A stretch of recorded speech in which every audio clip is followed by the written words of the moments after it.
It was back in 2015 when I decided to take a solo road trip into the wilderness, about 4 hours from where I lived. I had one destination in mind, an old abandoned fire lookout tower deep in the forest. I'd read about it online. Hikers said it was possible to reach, but it wasn't exactly legal to enter. Structurally unsound, forgotten by park officials. The last post I could find about the place was 3 years old. No one seemed to have been up there since. I found a narrow ditch along the road to pull off and park, slung my backpack over my shoulders, packed with 2 days' worth of gear, and started hiking. There were no marked trails leading to the tower. I relied on a handheld satellite GPS to bushwhack my way through the forest. The hike was brutal. 4 to 5 hours of pushing through dense underbrush, steep inclines, fallen trees. I was exhausted, but when I finally caught a glimpse of the fire lookout peeking through the canopy, it actually looked stable. The paint was long gone and the wood was weathered, but it held its shape. I tested the support beams. Solid. The metal ladder up creaked under my boots, but it didn't wobble. When I reached the top, I was hit with the kind of view that doesn't feel real. Just endless green forest in every direction. Not a single house, road, or person in sight. I was completely alone. The interior was simple. One small room, maybe 150 square feet. A rotting bed frame in one corner. A desk falling apart in the other. Every wall was lined with broken windows. I unrolled my mattress and sleeping bag, cooked a quick meal on my camping stove, and sat out on the narrow ledge to watch the sunset. It was breathtaking, and short-lived. Clouds moved in fast, covering the moon and stars, blanketing everything in darkness. I stayed on the ledge for a while longer, soaking in the silence. That's when I saw it. A light, moving through the trees below. At first I thought it was a flashlight, but it didn't look artificial. It was flickering, orange, like a torch. It weaved between the trees slowly. Too slow to be a hiker. Who hikes through dense woods at night with a torch? I watched it for a minute, then it vanished behind the trees. I waited.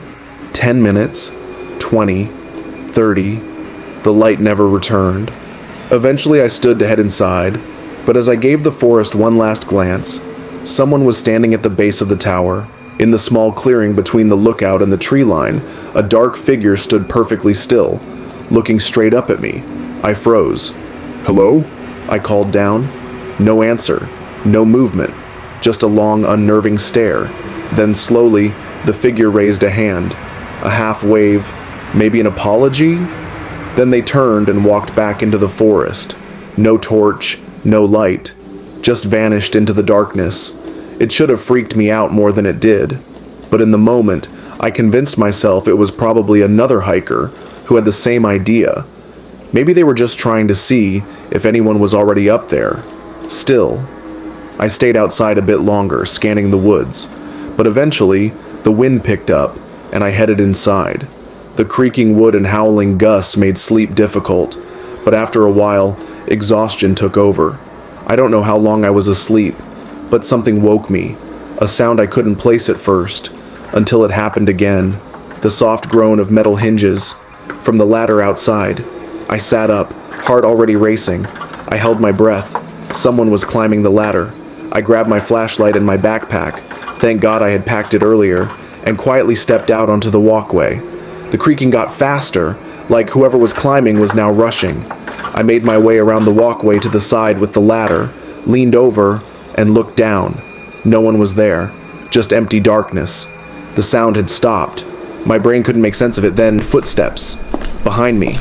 I whipped around just in time to see a figure sprinting across the opposite side of the walkway. A shadowy blur, human-shaped, fast. I didn't think, I just moved. I dropped onto the ladder and started climbing down, slipping, barely gripping the rungs with my shaking hands. I was halfway down when I looked up. A head peeked out over the railing above. No features, just the silhouette. I didn't stop until I hit the ground and darted into the woods, using my flashlight and GPS to navigate in pure panic. I didn't stop to breathe, didn't stop to think. I just kept moving. I don't know who that was, or what their plan was, but I do know one thing. Grabbing my backpack might have saved my life. I made it back to my car by dawn, lungs burning, heart still thudding in my chest. I didn't look back. I didn't want to. And I never, ever went hiking alone again. I was camping at a small lake for the weekend. Nothing special, just a couple days off the grid, relaxing by the water. The first day was exactly what I needed. Peaceful, quiet. I set up camp, made a fire, and just let time slow down. The lake itself was remote. No signs, no roads, and definitely not on any online maps. There was a narrow footpath leading to it, but only locals really knew about it. My dad used to take me there when I was a kid. I'd been back a few times as an adult, and not once had I ever seen another person out there. No hikers, no campers, not even any old fire pits or trash, just untouched woods. On the second day, I spent hours walking the lake's edge, circling it over and over. I was deep in thought, taking in the stillness. That's when I noticed them. Footprints. Bare footprints. They were pressed into the soft dirt just off the tree line. Clear, recent, human. I knew I hadn't seen them before. I'd already passed that same spot several times earlier in the day. They led right up to the edge of the trees, then turned around and disappeared back into the forest. No shoes, no other signs, just bare feet. That's what made it feel so wrong. There were no good swimming spots near that part of the lake. The water was shallow and rocky. No one would leave their boots there to go for a dip. And more importantly, I hadn't seen a soul. Someone had walked right up to the lake, barefoot, and left. Or worse, they'd been standing there, watching me. A chill crawled up my spine. I didn't follow the prints. I just turned around and walked slowly back to my camp, constantly checking the tree line. I tried to brush it off. Maybe I missed someone earlier. Maybe a local was out for a strange barefoot hike. But the longer I sat by the fire that night, the more uneasy I felt. As the sun disappeared, that unease turned into dread. I kept glancing toward the trees, listening for something, anything. And then I heard it. Footsteps from the woods, slow, approaching. I turned in the direction of the sound, and two figures stepped into view. They stopped just beyond the glow of the firelight. I could barely see their faces, just silhouettes, one tall, one shorter, a man and a woman. They said nothing. "Can I help you?" I asked, trying to keep my voice steady. The woman suddenly turned and sprinted back into the trees, gone. But the man, he stayed, just stood there, motionless. No reaction, no words. I glanced down. Bare feet. It was them, the ones who left the prints. I asked again, "Do you need something?" He turned around slowly, still silent, and walked back into the forest. I don't think I've ever packed up camp faster in my life. I'm not the kind of person who sticks around when something feels wrong. I kicked out the fire, stuffed my gear into my bag, and hit the trail back to my truck. It was a long hike, nearly 2 hours through thick woods. The first 10 minutes I was tense, on edge. Every snap of a twig made me spin around. But after a while, the fear started to fade, just a little. That's when I heard it again, running footsteps, in the distance, off to my right, just for a few seconds. Then silence. I froze, scanned the trees. Nothing. I kept walking. Faster now. A few minutes later, more footsteps. This time on the other side of the trail. Short, quick bursts, getting closer, then vanishing again. The silence in those woods was overwhelming. No insects, no owls, just the sound of my own breathing, and whatever else was out there. They weren't walking. They weren't stalking. They were toying with me. I can't explain how terrifying that hike was. Every few minutes I'd hear the same sound, bare feet pounding the dirt, just far enough away that I couldn't see them. At one point, I swore I heard whispering. I didn't stop. I didn't look. I just kept moving, focused on the trail, heart thudding in my chest. After nearly 2 hours, I finally reached my truck. I didn't even bother to check if they were still following me. I threw my gear in the back and drove off like my life depended on it. To this day, I have no idea who those people were or what they wanted. Were they just some off-grid locals trying to scare me? Or were they something else entirely? Sometimes, I wonder if they were even alive. Whatever they were, I never went back to that lake again, and I never will. I'm a 24-year-old woman from northern Arizona, and a couple of years ago, I was living out of a converted camper van, traveling up and down the West Coast. There's a whole community of people who live this way. Some stick to cities, sleeping in Walmart parking lots, or behind gyms, but that was never my thing. I avoided the cities and stayed on forest roads and small town outskirts. I always felt safer in the backcountry, less chance of being disturbed. No loud cars, no knocks on the window at 3 a.m., just me and the trees. That particular week, I was slowly making my way between two larger cities in Washington. I preferred back roads and would often post up at secluded campsites for days at a time. This time, I pulled onto a narrow dirt trail deep into the forest. There were a few small pull-offs along the way, but they were all empty. The road looked like it hadn't seen traffic in weeks. I kept going until the trail ended at a circular clearing surrounded by trees. It was perfect, isolated, quiet, and peaceful. I leveled out my van and parked. There was even an old stone fire pit in the center of the clearing. It wasn't a scenic view, but I didn't mind. I was surrounded by forest on all sides, and the rain that had been on and off for days gave it all a calm, washed-out feeling. It was early evening, and the rain was picking up. I slid the side door open for fresh air and cooked dinner on my propane stove. After I ate, I shut the door to keep out the wind and cracked one of the rear windows. I settled onto my bed and put on a show on my laptop. That's when something strange happened. A sudden glare hit my laptop screen from behind me, bright and brief. I turned, startled, but by the time I looked, it was gone. The light hadn't moved away. It had shut off entirely, like someone flipped a switch. I got up and looked out the rear window, but there was nothing out there. Just trees and rain.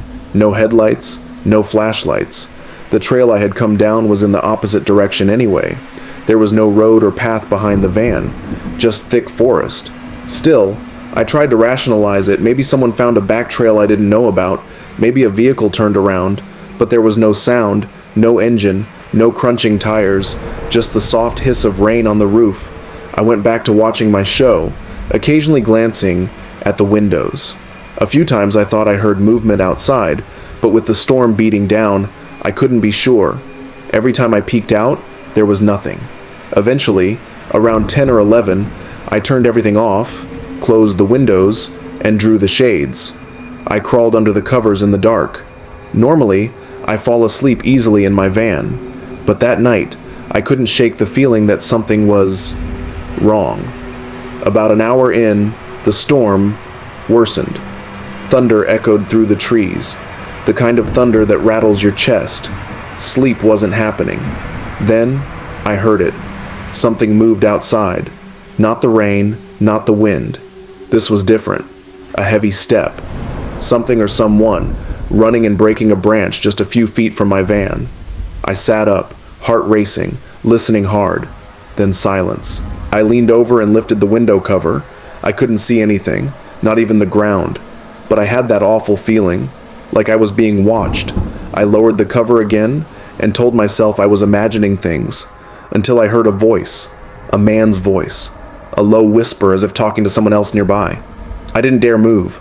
I stayed frozen under the covers, too afraid to peek again. Whoever was out there already knew someone was in the van, and that's what made it worse. They knew I was in there, and they were talking about it. A few minutes went by in silence. Then I heard something press against the side door. The plastic creaked, like someone leaned their full weight against it. Then came a knock. I flinched. The knock was soft, but deliberate. A few seconds later it came again, and again. I didn't respond. Maybe they didn't know if I was a man or a woman. Maybe they thought I wasn't alone.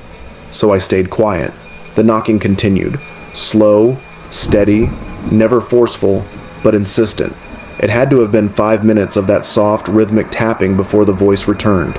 "Sheriff's Department, open up." My blood went cold. If that were true, why wait so long to say it? Why not announce yourself from the start? He kept knocking, now calling out different lines. all variations of the same thing. Law enforcement. Open the door. It felt rehearsed. Too casual. Too fake. I slid the window cover up just enough to peek out. A figure stood by the door, drenched in rain. I couldn't make out a badge, or a uniform, or even a belt. Just a silhouette in the dark. If he was law enforcement, he wasn't dressed like it. The knocking grew more impatient, louder, faster. I knew I had to act. I slid quietly into the driver's seat and turned the key. The engine roared to life, and that's when I heard it.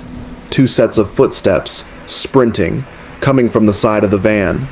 As I shifted into drive, a figure appeared in the side window, just inches from me. I didn't look. I didn't stop. I pulled out onto the dirt road, tires skidding in the wet mud. I drove until I saw pavement again. No vehicles ever passed me, no lights in my mirror. Whoever they were, they had come on foot, and likely vanished back into the woods. I filed a report the next morning with the local sheriff's department. No officers had been dispatched to that area. They never followed up. That was 2 years ago. I've kept traveling, kept living in my van, but I'm a lot more cautious now. Because out there in the woods, it's not always wildlife you have to worry about. Sometimes it's people. Sometimes the scariest thing about the woods isn't the howling wind, the snapping branches, or the distant echoes in the dark. It's the things, or people, you never expected to find out there. Thanks for watching. If you enjoyed the stories, make sure to subscribe for more true horror every week. And remember, stay aware, stay safe.